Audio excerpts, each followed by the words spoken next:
Benim ne ölümüm vardı gel böyle. Geriye yollar. Milli olmayan milli meclis bırak. Geçin göre, geçin.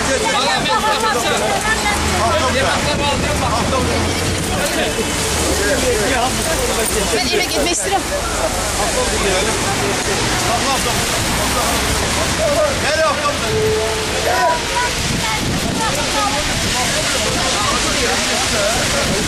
Beş tane değiller. Tek haftamda.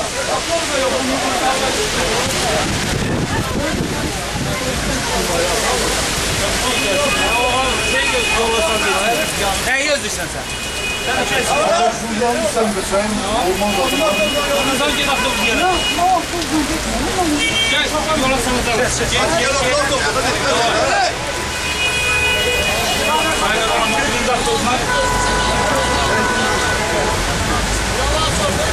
Canım ben zaman çeksin.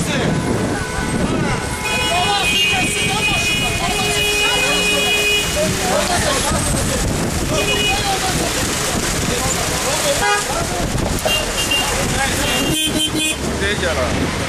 Bana çabuk mu daima aldın bunları?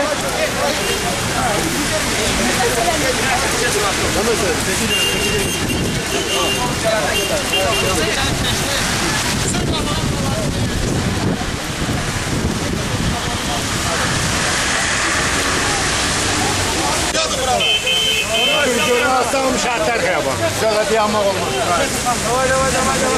Hamı jurnalistler kalım. Gelin buralar boşaldım buraya. Böyle tez olun. Aşağı göre koştu. Gel aşağı gel.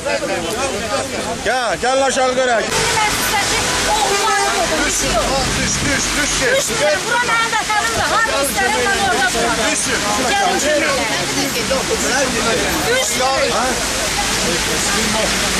Hadi milli on haftamız. Nereden haftamızdan?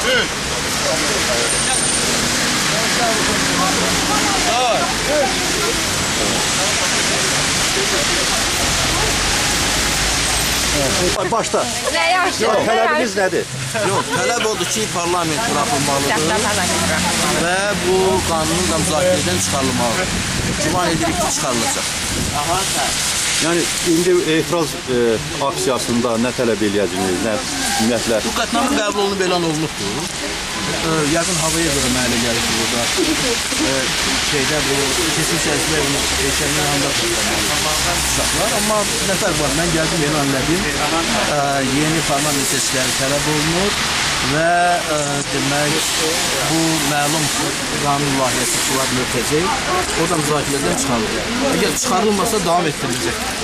Mən gedim Hansı tələblərlə davam etdirəcəksiniz? Hansı tədbirlər? parlament seçkiləri sərbəst yollaşma azadlığı təmin olunsun. Yenə də icazə verməsələr nə edəcəksiniz? Davam edir.